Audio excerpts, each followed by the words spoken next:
এক বছর পরেও বহু শহীদ পরিবারের এখনো কান্না, আহতদের চিৎকার এখনো শেষ হয়নি। সে মানবিক কর্তব্য এখনো সরকার শেষ করতে পারেনি।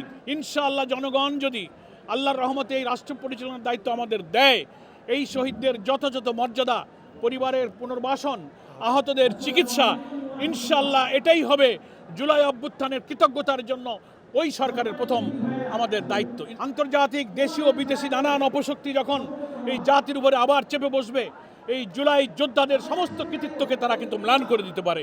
এই জন্য জুলাই ডিক্লারেশনের একটি আইনি ভিত্তিও আমরা দাবি করি। যেহেতু জুলাই মাস চলছে, জুলাই অভ্যুত্থানের প্রথম বার্ষিকী আমরা পালন করছি, এই জুলাই যোদ্ধাদের প্রতি আমাদের কমিটমেন্ট ছিল আমরা আহতদের চিকিৎসা, শহীদদের পুনর্বাসনে আমরা দায়িত্ব পালন করব।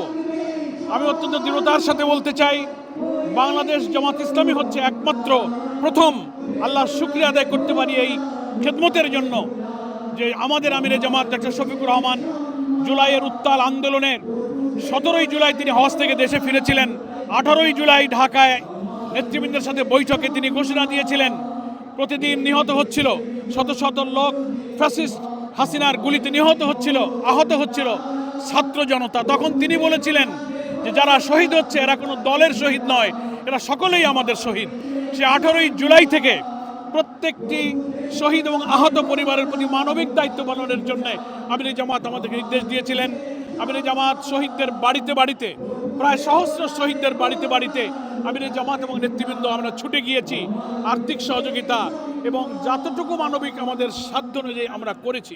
যেহেতু আমরা প্রতিশ্রুতিবদ্ধ, অন্যান্য দলও করেছে, তাদের প্রতি আমরা কৃতজ্ঞ। সরকারও করেছেন অনেক পরে, কিন্তু এদের প্রতি সরকারের যে দায় ছিল, যে প্রতিশ্রুতি ছিল, এক বছর পরেও বহু শহীদ পরিবারের এখনো কান্না, আহতদের চিৎকার এখনো শেষ হয়নি। সে মানবিক কর্তব্য এখনো সরকার শেষ করতে পারেনি। ইনশাআল্লাহ জনগণ যদি আল্লাহর রহমতে এই রাষ্ট্র পরিচালনার দায়িত্ব আমাদের দেয়, এই শহীদদের যথাযথ মর্যাদা, পরিবারের পুনর্বাসন, আহতদের চিকিৎসা, ইনশাআল্লাহ এটাই হবে জুলাই অভ্যুত্থানের কৃতজ্ঞতার জন্য ওই সরকারের প্রথম আমাদের দায়িত্ব। ইনশাআল্লাহ আমরা সেটা পালন করব। একনল অ্যাডভান্সড হাইজিন সোপ এবার জীবাণু ধুলাবালি ঘাম ক্লিন বোল্ড বাস্তবায়ন এবং ঘোষণার জন্য এটা ছাত্র জনতার আকাঙ্ক্ষা। আমরা এটা আমাদের এই 7 দফার অন্যতম একটা দাবি।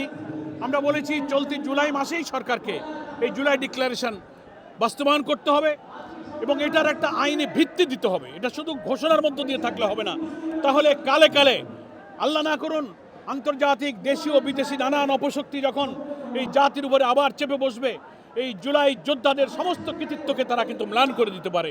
এই জন্য জুলাই ডিক্লারেশনের একটি আইনি ভিত্তিও আমরা দাবি করি।